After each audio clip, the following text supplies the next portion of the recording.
What's the easiest choice you can make? Window instead of middle seat? Picking a vendor who sends a great gift basket? Outsourcing business tasks you hate? What about selling with Shopify? Whether you're selling a little or a lot, Shopify helps you do your thing, however you cha-ching. Shopify is the global commerce platform that helps you sell at every stage of your business. From the launch your online shop stage to the first real-life store stage, all the way to the did we just hit a million orders stage. Shopify's there to help you grow. Whether you're selling scented soap or offering outdoor outfits, Shopify helps you sell. Wherever and whatever you're selling, Shopify's got you covered. Sign up for a $1 per month trial period at shopify.com/try. Go to shopify.com/try now to grow your business, no matter what stage you're in. Shopify.com/try.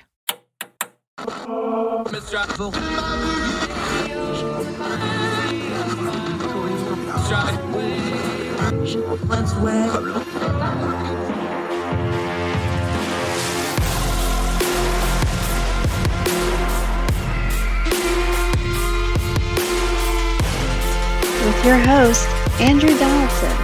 This is Heard Tell. Welcome back to Heard Tell. Been a while. We'll talk about why that is in just a little bit. I'm Andrew Donaldson. Thank you so much for giving us the most precious thing you have, your time, as we continue to do what we always do. Turn down the noise of the news cycle, talk about some things that really matter, get to the information you need, not all that caterwauling on the internet or on those Facebook posts that people can't stand. None of that mess. Just talk about what's really going on. We'll update why we haven't been doing these shows a little bit later on. Let's start with the GOP primary, though, because as we've been writing about, we haven't been talking about because we haven't done a show since December, there is no GOP primary for president. It's over. It's been over. It took 31 minutes for the Iowa caucuses to get called. That's about the fastest in a contested primary we can remember. Donald Trump won by the largest margin in a contested primary, even though he's he's not a non-incumbent because he's been president before, but you get the idea. He destroyed the field. Second place was in I Can't See You From Here, second place. Nikki Haley was even further back in third. And then the arguments started. Let's just back up for a minute. We have been telling you for a while. This isn't just me saying this. You can look at my Twitter feed. You can look at my writing. A lot of people, anybody that paid a lick of attention, Donald Trump was going to roll through these primaries. The indictments, all the talk, everything that's been going on, all the scandals, all the madness, all the hype about other candidates, all that died a frigid death in a very cold Iowa back on last Monday night. No, there wasn't any momentum by any other candidates. No, there was not going to be any mass exodus from Trump because of the issues we just discussed. No, Ron DeSantis was not going to replace Donald Trump as the next big thing. No, Nikki Haley didn't have any momentum. As I wrote about, sloshing is not surging. That was just a small group of GOP folks trying to find a better option. We've seen this movie before. There was 2 polls going into Iowa.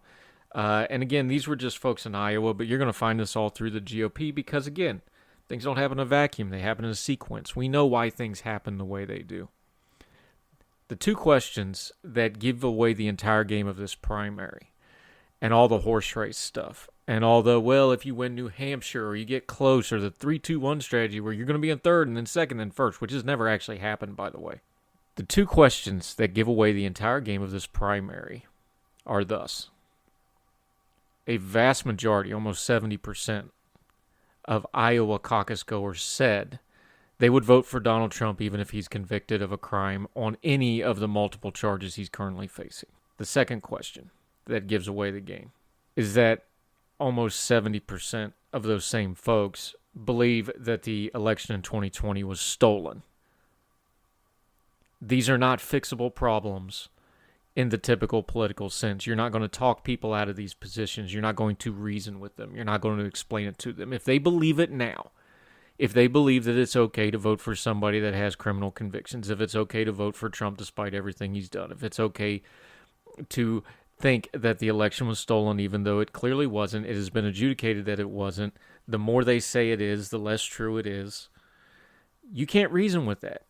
You're not fixing that. And the Ron DeSantis's and the Nikki Haley's were never going to convince those people by being 35-40% of Donald Trump, especially with Donald Trump in the race. Those folks that believe those two things, that the election was stolen and that Donald Trump should be elected no matter what, they don't want Trump Light or Trump 2.0 or Diet Trump or whatever else Trump alternatives that have been pitched to them. They have Donald Trump on the ballot, and they want Donald Trump. They want Donald Trump for a lot of reasons, but one of the biggest reasons is if they can get him reelected, then they were right all along and don't have to admit they were wrong. That's it. That's not a political position. That's not an ideological position. They like Ron DeSantis. They like Nikki Haley. They feel something with Trump. A lot of them love Trump. Trump is this emotional support avatar for whatever you think is wrong with the world to a lot of Trump voters. And they're never going to let it go. Now, they're starting to let it go in small numbers because that was only 70%. If you did this a couple of years ago, or if you would have done it pre-January 6th or maybe a little earlier, those numbers probably would have been 90% support. Now he's down around 70. Long term, there's an implication there. I don't think Donald Trump can win a general election because I don't think he's going to keep enough Republicans and independents, especially because Joe Biden's going to max out his turnout again. Here's a prediction, write it down. If we're wrong, we'll come back and say so. Just bookmark this. Joe Biden set a record for getting the most votes of any presidential candidate in history. He's going to break his own record in November. He's going to get that much support because he's not Donald Trump. Joe Biden in a coma is going to get massive support just because he's not Donald Trump. So Donald Trump has problems going. But as far as this GOP primary going, it's not a primary. You have about 2/3 of the party almost who are going to vote for Trump. And Ron DeSantis is going to endorse Trump. And Nikki Haley is going to endorse Trump. And that jackass Vivek has already endorsed him because he was a surrogate for Trump from the go anyway. They're all going to endorse Trump. And that 70% that said they'll vote for him, even if he's convicted, they mean it. And they're going to do it if he gets convicted. And they really do think the elections were stolen. And there's no way to reach any of them on any of it. And Donald Trump is going to be the GOP primary. This thing's already over. We told on social media, if you follow us, for the Fire, or on my writing at ordinary-times.com. I've wrote a couple pieces over the last few weeks about this, including one on Nikki Haley and one on the Iowa caucuses you can read there. We'll put the links in the show notes. All those New Hampshire pollings, there was an outlier poll that showed it virtually tied. It's like none of that matters until after Iowa because Nikki Haley got stomped so hard in Iowa, you got to wait for that to catch up. Well, now we got it. It's back to about 13 to 15 points, depending on which poll you want to believe. Suffolk poll has her back down to 36% with Donald Trump back over 50%. He's going to win New Hampshire, folks, probably by double digits, comfortable double digits. Then they're going to go to South Carolina, Nikki Haley's home state, and she's going to lose by at least 30 points. This primary, it's not fair to say it's over. It was never a primary to start with. It was a primary in name only. Nobody had a chance of beating Donald Trump in this primary, especially this slate of candidates in Ron DeSantis and Nikki Haley, who every time Donald Trump got indicted, they had to turn around and say, oh, how horribly he's been treated. There's no oxygen in the room. He sucks it all up because they're not allowed to say anything really bad about Donald Trump. And they're both going to endorse him probably somewhere around the middle of March, if not sooner, because this puppy's over. Donald Trump's going to roll it up. And then we're going to talk about his trials and tribulations. The Biden campaign's going to drop $1 billion of advertising on his head. And he's going to keep bleeding support with the few Republicans left in the party. And there's not very many of them because most of them have already left. And especially independents and moderates who aren't going to vote for him. I don't think he can win. Now, can he win? Of course he can win. He's on the ballot. Weird things can happen. A lot of strange stuff can happen. Nobody saw COVID happen. Nobody saw 9/11 happen. Nobody saw the recession that affected the 2008 election happen. Weird stuff can happen. So, of course, it's in the realm of possibility. But the numbers don't lie. One of those other things that die to death is like, no, the polls aren't mostly wrong. They're usually pretty close, especially this day and age. They've got it down to a science. The polls aren't lying. Trump is dominating this primary, but he's weaker than he was before, even among the GOP primary. And he's going to be a very wounded candidate in this general election, even against a candidate in Joe Biden who has the advantages of incumbency, but against any other candidate would probably be at a disadvantage because of his age, because there's things that folks just don't like about his policies. He hasn't been spectacular. There's things they don't like the Afghanistan pullout. The economy's been a little uneven. Inflation has really hurt him. But none of that will matter if Donald Trump's on the other side of the ballot, who's similar of age, just as lunatic when it says stuff just off the wall. So all the dementia stuff about Joe goes out the window because Donald Trump says crazy stuff and actually means it. This is where we're at. There's been this whole theme for a while now of nobody wants a rematch. Well, one of our core principles is actions, not words, right? Nobody did anything to prevent the rematch. So folks on social media can say till they're blue in the face, nobody wanted a rematch. But their actions absolutely said everybody wants a rematch. The other thing we can take from this is how weak the benches are right now, Democratic and Republican. We haven't talked about this a lot yet because we're going to kind of wait until Trump starts passing off the scene. But here's the thing about Donald Trump. He absolutely destroyed the national candidates for the Republican Party.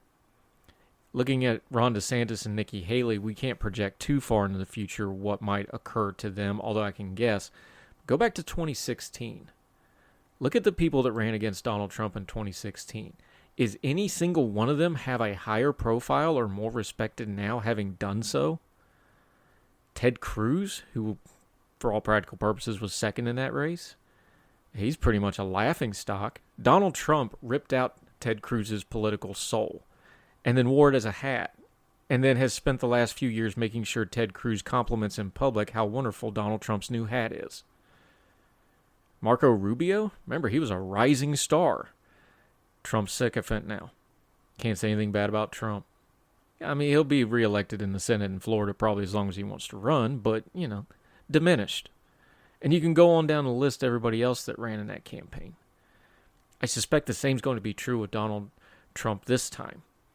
Nobody survives first contact with Donald Trump because they don't know how to fight him.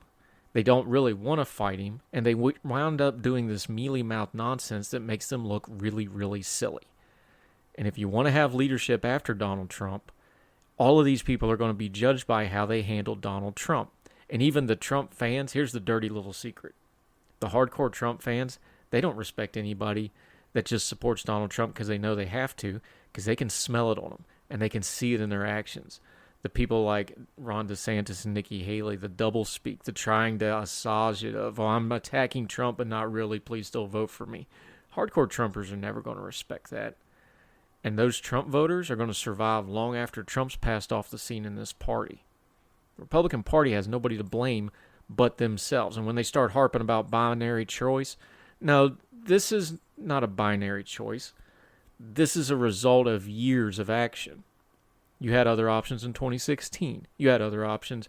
2020 is an incumbent, so that's a little different. You definitely had options this time. And every single turn, they decided they wanted Donald Trump. It wasn't a binary choice. It was a plan because they wanted it this way. So here we are. Donald Trump is going to romp through this primary. It's going to be over very, very quickly. And then it's going to be Trump v. Biden 2, the rematch. And I suspect the result will be pretty similar, if not a little better for Joe Biden, unless something really screwy happens. More Heard Tell right after this.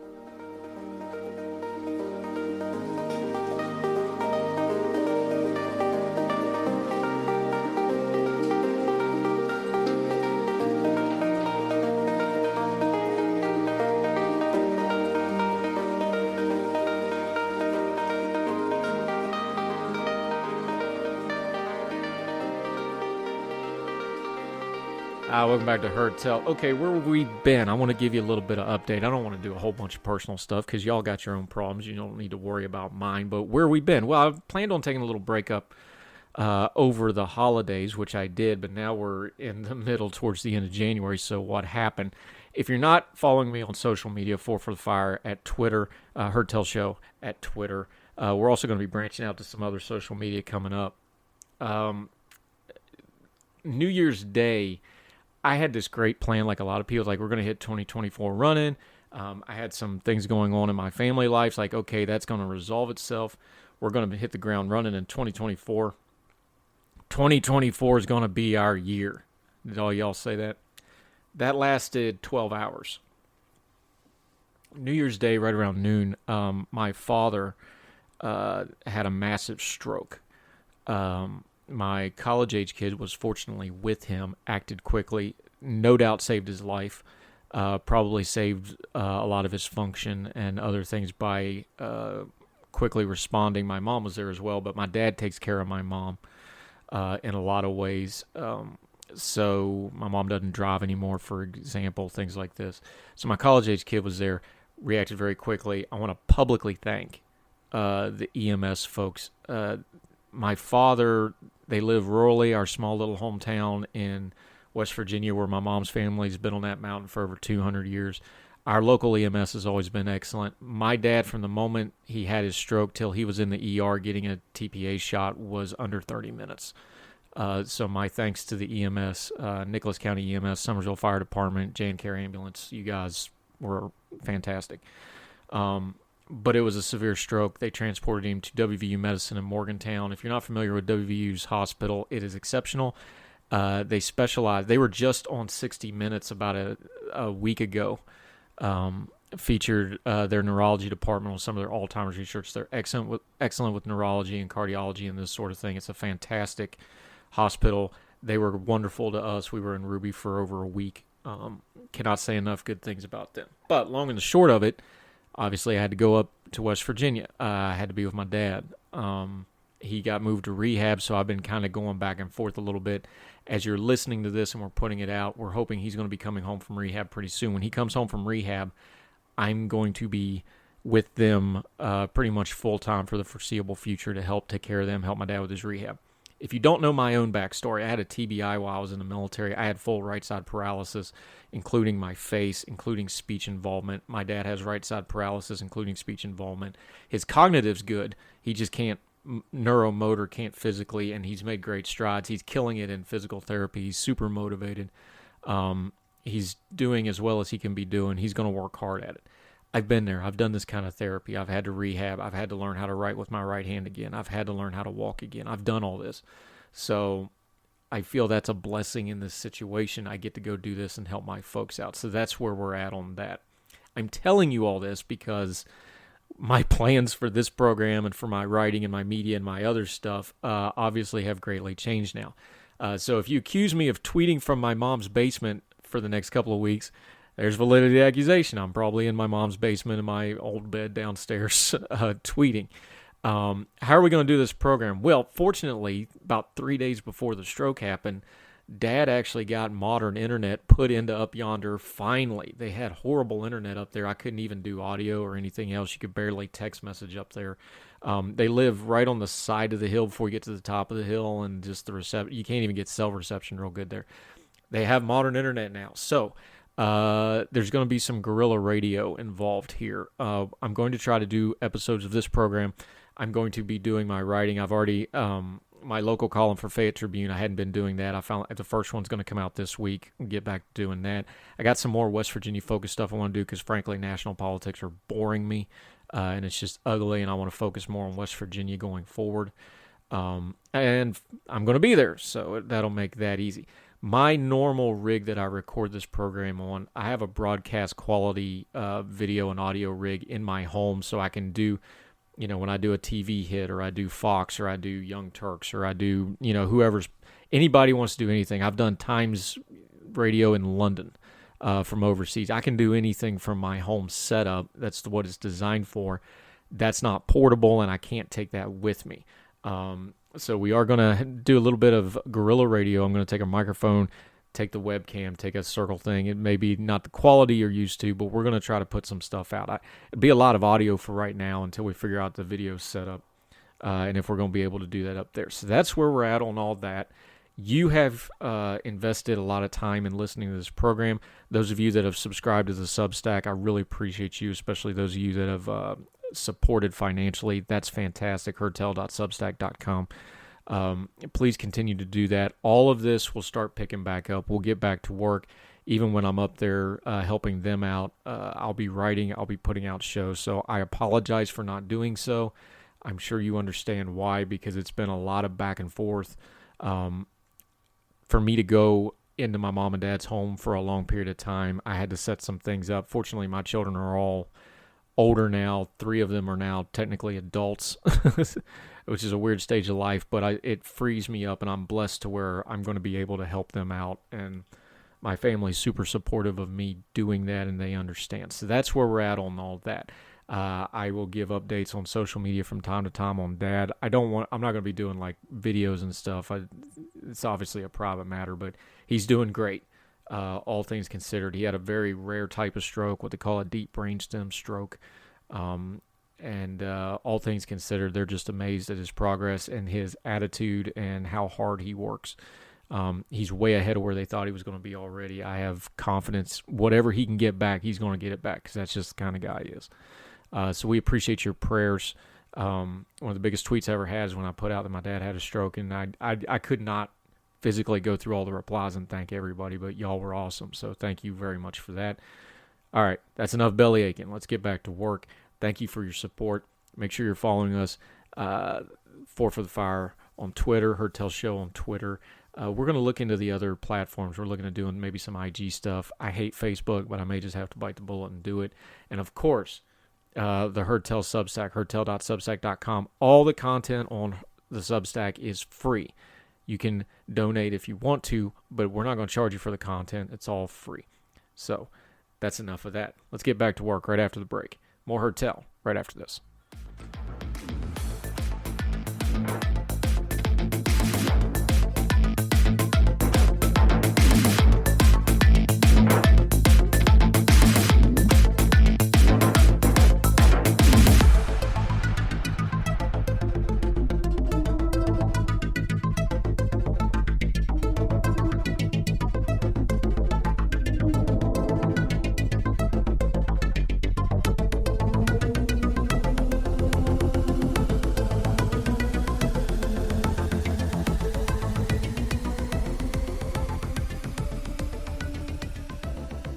Welcome back to Herd Tell. One thing we do is we always update stories when we can. We don't just do hit and runs on stuff. We've covered Uvalde a few different ways, a few different times since it happened, the horrific shooting. Look, it didn't pass the eye test and the smell test when we watched it. Anybody that watched that said, this isn't right, something's wrong with the law enforcement, why are they doing this, this ain't right. Now the Justice Department has issued its report on Thursday as I'm recording this, and it is scathing. We will link to it in the show notes. Quote, the most significant failure was that responding officers should have immediately recognized the incident as an active duty situation, using the resources and equipment that were sufficient to push forward immediately and continuously towards the threat until entry was made into the classrooms. That's the DOJ report. Let's pause for a second. The old way of doing things before Columbine massacre, and we all remember Columbine, where the 2 kids shot up Columbine, kind of the first of this modern trend of school shootings. The tactical plan before that was more of a hostage rescue type thing, where you barricade it, you secure it, and then you wait to make contact. What law enforcement figured out was, with the new wave of shooters, they don't care about that. You got to get in there and neutralize them, because they're just going to keep killing people. So for the last 25, 30 years, however long it's been now, the standard operating procedures for an active shooter is the first responders push in and attack the shooter until the shooter is neutralized. We could use flowery language, but let's just be plain here. As soon as you got enough people to go at the shooter and kill them, you do so, because there's no other option, because he's going to keep killing people, he or she or they or whoever it might be. The shooter's going to keep shooting until you stop them. So as fast as possible, you can wait for a little bit of backup, but you got to go in there and engage them. This was also the Marjorie Stoneman Douglas school down in Florida, why that officer got so much flack for hiding. It's like, it doesn't matter. Your job's go in there and fight. That's what you're paid to do. Anyway, 19 school children and 2 teachers were killed here. How many of them could have been saved if the police had pushed a little harder? We've seen that heartbreaking video of the one officer being physically drugged out of the line and out of the school. And it turns out his wife was one of the teachers that was killed. He wanted to go in there and get him, and they held him back. That kind of stuff looked wrong, and now we have the full reporting that it was wrong. We're not going to go through this whole report. I read wide swaths of the initial reports on air on this program. You can go back and listen to that. It's really jarring stuff, but I thought it was important. There's a lot of good police. There's a lot of good law enforcement. The vast majority of law enforcement's good. Most of the law enforcement that responded to Uvalde were not bad law enforcement people. They had very bad leadership. They had very bad communication. We know from this report now there was a lot of things with this particular shooter where he fell through the cracks, should have been identified, should have been watched, should have been handled differently for years prior to this happening.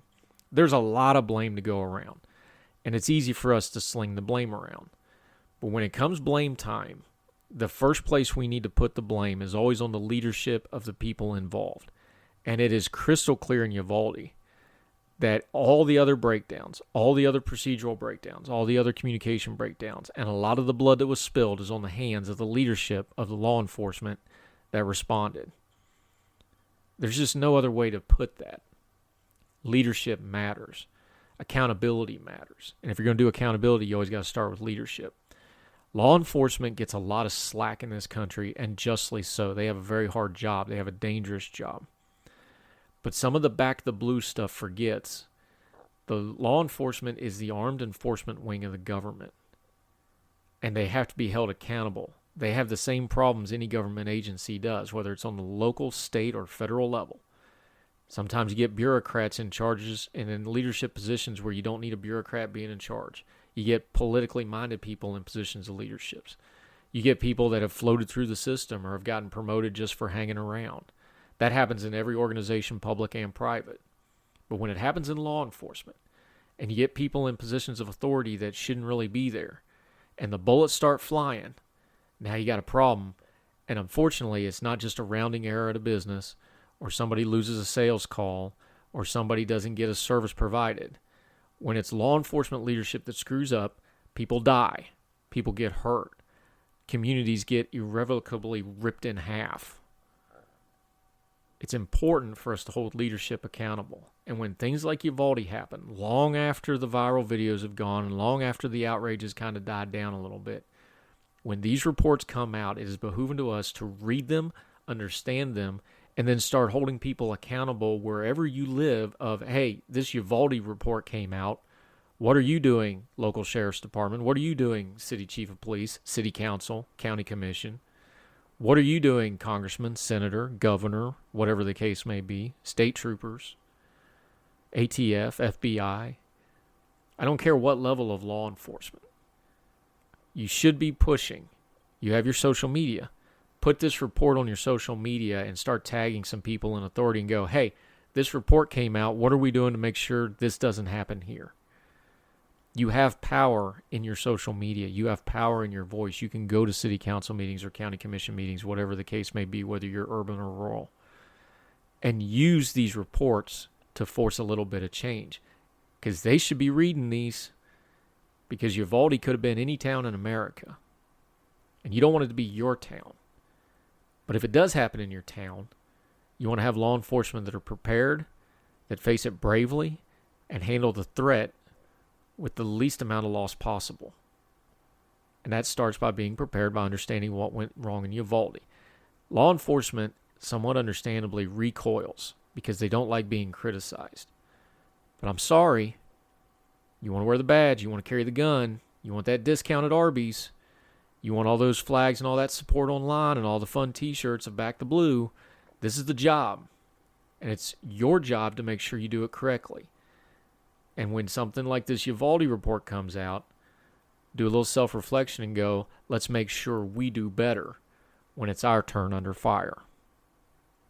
More Hertel right after this.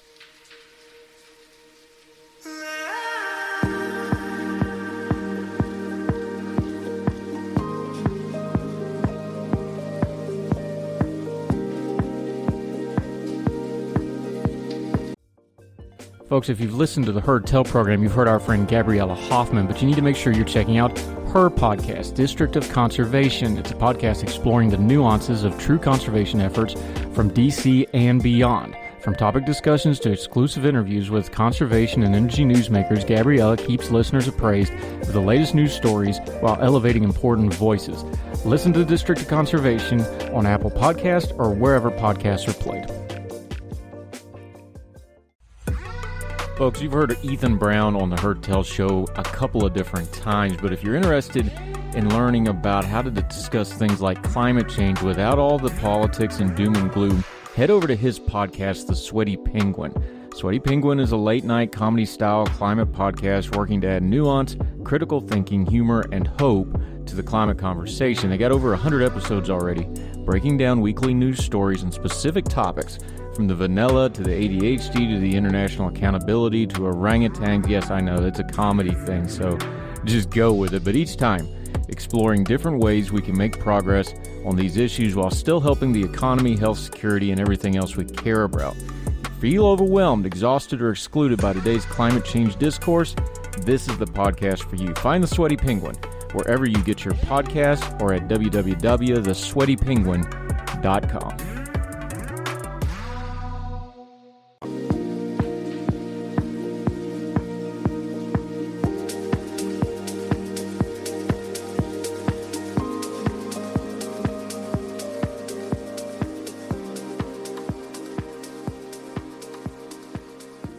Let's go overseas briefly. Welcome back to Heard Tell. Front page of the New York Times. Pakistan retaliates with strikes inside southeastern Iran. Iran is ticking a lot of people off right now. The Houthis that we're shooting it out with, the U.S. Navy has been just busy as a bee in the Red Sea dealing with the Houthis. They're Iranian proxies. Iran funds them. They arm them. They've got them as trying to take over Yemen, the country. Do not let anybody in media tell you the Houthis are Yemen. They are not.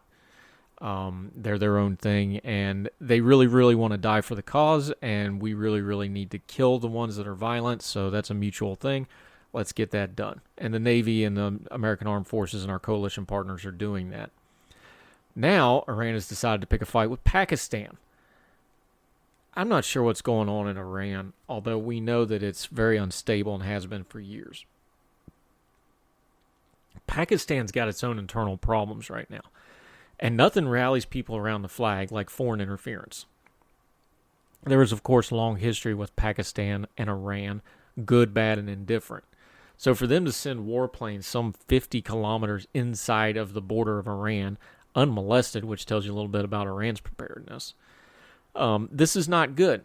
Now, the World War III people who are always complaining every time America bombs anybody that, oh no, World War III, have been particularly quiet about this one for some reason. But Iran wants to be a nuclear power. Pakistan does have nuclear weapons, so it is a concern.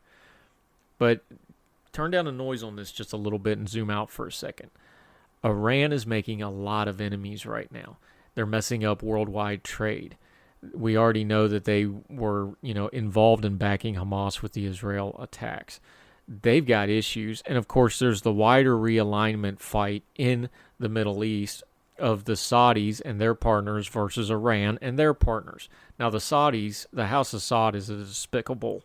They do all kinds of horrible, horrible things. They are a lesser evil than Iran in some ways, I guess. That you can at least do a little bit of business with them, but let's not act like they're good people either. They're not. They're a brutal dictatorship. They're terrible on human rights. They've done lots to hurt lots of Americans, including American servicemen, for years. There's the 9/11 ties we can talk about some other time. And Iran, of course, still chants death to America every Friday. There's no good answers here. But we need to understand the realignment issues that are going on. Iran has probably overstretched in trying to exert authority, especially with their buddy Russia a little tied up with other things right now. They're not getting the support they once had, and they're making a lot of enemies. Keep an eye on this. If we had competent foreign policy in America right now and amongst our leadership, looking at you, Biden administration, and whoever might be president next, Trump was not great in the Middle East either, despite what you've been told. They would start working this a little bit because you could get a coalition of people who even normally are disposed towards Iran to try to clamp down on them and isolate them a little bit for some of this nonsense they got going on, because they're ticking off everybody right now. There's an opportunity here if we had competent foreign policy, but we don't. Now, the Biden administration is adjusting a little bit. They're putting the terrorist designation back on the Houthis, at least, which they should have never removed in the first place because they were trying to placate Iran. But there's an opportunity here to start doing some squeezing on Iran in a meaningful way, and we should. Will we? I'm not going to hold my breath, but keep an eye on this Pakistan thing. Pakistan is an important player. Of course, they border Afghanistan. They have a contentious relationship with India. Now they're fussing with Iran. A lot going on over there. It's easy to forget it in an election year. It's easy to forget it with everything else going on. But pay attention to it. Keep your eye on it. A lot of moving parts over there, and most of them overlap and all go together. More Heard Tell right after this.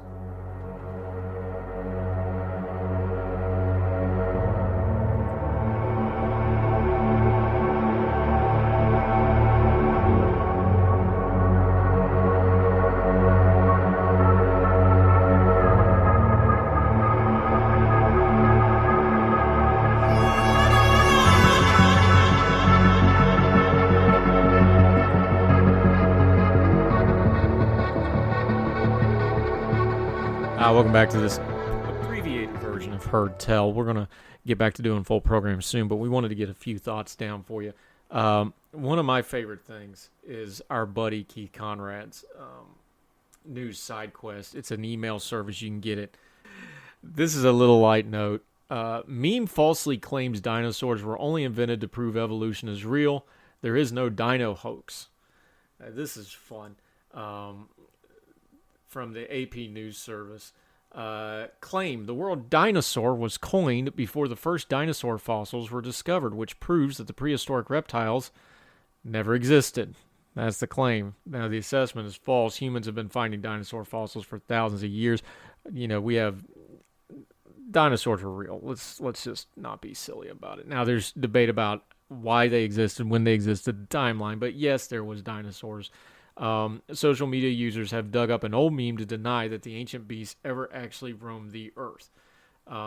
Sir Richard Owens, this is the AP, who created the term dinosaur, wanted to prove evolution to be true, reads an image shared. He knew that many specific scientific community embraced the same goal. He was broke and desperate to succeed after he invented the word dinosaur in 1842. Amazingly, the first dinosaur discoveries happened in 1858. In the top left corner of the image, this is the meme. The word dino hoax appears. It is unclear where the meme originated, but a Google search for dino hoax shows it's been going around since at least 2019. Owen, an English anatomist and paleontologist, introduced the term Dinosauria in 1842 to describe the three types of the extinct reptiles that had been formally named after the first decades of the 1800s, but experts say fossilized dinosaur remains have been uncovered throughout human history, even though they were broadly recognized for what they were until the 19th century. Quote, Bruce Lieberman, director of Kansas Paleontology, people have been interested in not just fossil but dinosaur fossils for thousands of years.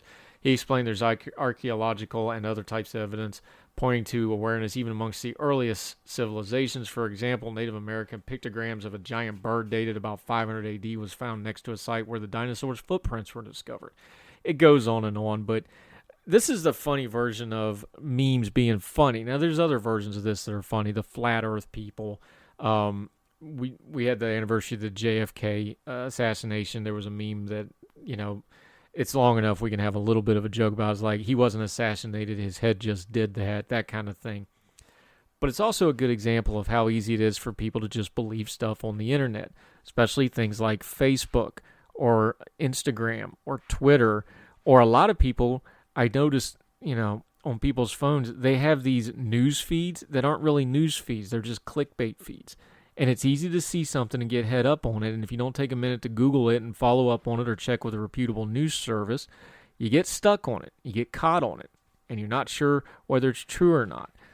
It's vitally important, more than ever, for us to be very aware of what we're just smashing send on. Because a lot of those clickbait headlines are just that. They're clickbait. And memes that are most people who created them meaning them to be funny, people can actually start believing them. So yeah, the dinosaur one's funny. It's just goofy and silly. But it's also indicative of how easy it is to click something, read it, not take a second to think about it, and all of a sudden you're down the rabbit hole. Real life's busy enough, folks. Don't do too much of that. More Heard Tell right after this.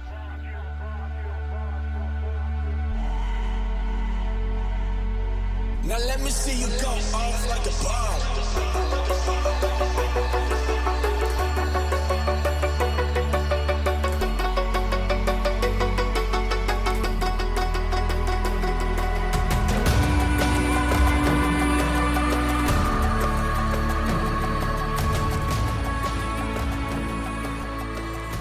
Back to Heard Tell. I wrote a piece on Substack, and I wanted to share it with you. If you hadn't seen it yet, we'll put the link. It's called "Stupid Questions with Obvious Answers." It's just a little self-reflection, but I wanted to share it as part of the program here. Many, perhaps almost all, are guilty of it. The automated, unthinking, muscle memory responses we reply with to strangers in public. The rhetorical "how you doing?" or a "good morning, good evening" that might or might not be a lie if the speaker knew the circumstances, which they do not know, or care to know, or want to know. Thus the disarming, non-committal, socially acceptable bare minimum of the currently convenient colloquialism. To my shame, I realized I am guilty. I confess, I have sinned. Standing in the elevator of a major hospital as people joined on various floors and came and went, I realized I was partaking in the habit of unmeaning words aimed at fending off strangers. The man made eye contact, you see. You understand there was no choice at that point. I had to speak to him. "How are you doing?" rolled out of my mouth without any assistance from my brain.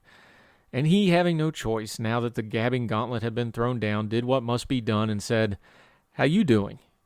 He asked with, what was that in his eyes? Shame, confusion, desperate hope of something better, but not knowing what that might be. Now, I wasn't there when Paul was struck blind on the Damascus Road, or Archimedes' Eureka, or Apple whacking Newton, but right there I had myself a moment of realization. Integrity demanded, honor required, and my own strained and tired mind forced me to act and correct the situation. Thus I dropped the social facade and went with honesty for both our sakes. I looked him in the eye and said, "That was a really stupid question for a hospital elevator, wasn't it?"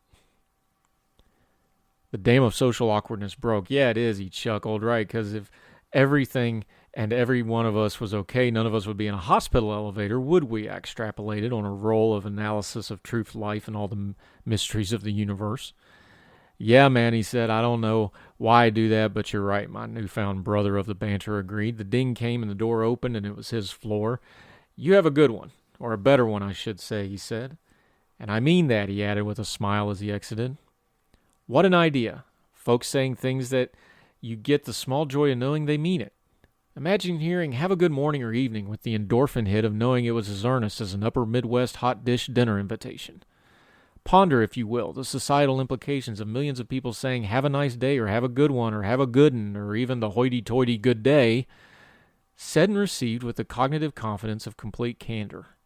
Meditate on the bright new world of meaningful meetings and gregarious gab. A pipe dream? Perhaps, but a better goal and cause that doesn't require legislation, social movements, trending attention, or federal grants and subsidies. Far more relatable than the utopian pointless warblings of that Imagine song, and more attainable than the unicorn promises of infinite everything at no cost to you that the grifters are pushing. Just a little change in the most automatic and mindless of daily activities when interacting with a fellow human being for the briefest of moments. Doesn't require as much courage and effort as we fool ourselves into thinking. Perhaps a small change to raise the bar on what we consider socially acceptable conversation in public places. Incremental advances on respecting others and each other to give them one thought before speaking, instead of mindless, unmeaning fodderall. Let us go, mean what we say to our fellow humans, and send no more. A piece I wrote on Heard Tell's Substack, heardtell.substack.com a while back. That was in the elevator while I was going up to the 10th floor of Ruby Memorial to see my dad in Morgantown. That happened. Share it, discuss it, love it, learn it, live it. That'll do it for Heard Tell. An abbreviated episode as I try to remember how to do this. As we said in our update segment, we'll try to get back regular to this. You can find us on all the podcasting platforms, iTunes, Spotify. Make sure your subscriptions are still good. Follow us however you do it. iHeartRadio. We are on there now. If you listen on Google podcast, that platform is actually going to be going away. Make sure you migrate to something else in the coming days. Google will probably update you as they go, but we're on every platform. We're even on a couple over in India that I can't even pronounce. If it has podcasts, we are on it. Find us, Herdtel, or type in my name, Andrew Donaldson. It should come right up. You can always find us, herdtel.substack.com. Every episode will also have links on there, plus all the writing, media hits, everything we do, kind of one-stop shopping for everything we do with Herdtel. For the Fire on the Twitter, if you want to follow my personal account. We do a lot of different things there, not just politics and culture. We do food, we do sunsets, we do all kinds of shenanigans. Herdtel Show at the Twitter, or X now, if you want to play along with that. It's all good. So, wherever you are, across the street or around the world, we hope you're well. We hope you're well fed. We have missed you. We're glad to be back. See you next time for more Herdtel. All the music on Herdtel is provided under a Creative Content license from monstercat.com. Folks, if you've listened to the Herdtel program, you've heard our friend Gabriella Hoffman, but you need to make sure you're checking out her podcast, District of Conservation. It's a podcast exploring the nuances of true conservation efforts from D.C. and beyond. From topic discussions to exclusive interviews with conservation and energy newsmakers, Gabriella keeps listeners appraised of the latest news stories while elevating important voices. Listen to District of Conservation on Apple Podcasts or wherever podcasts are played. Folks, you've heard of Ethan Brown on the Herdtel Show a couple of different times, but if you're interested in learning about how to discuss things like climate change without all the politics and doom and gloom, head over to his podcast, The Sweaty Penguin. Sweaty Penguin is a late-night comedy-style climate podcast working to add nuance, critical thinking, humor, and hope to the climate conversation. They got over 100 episodes already, breaking down weekly news stories and specific topics, from the vanilla to the ADHD to the international accountability to orangutans. Yes, I know, it's a comedy thing, so just go with it. But each time, exploring different ways we can make progress on these issues while still helping the economy, health, security, and everything else we care about. If you feel overwhelmed, exhausted, or excluded by today's climate change discourse, this is the podcast for you. Find The Sweaty Penguin wherever you get your podcasts or at www.thesweatypenguin.com.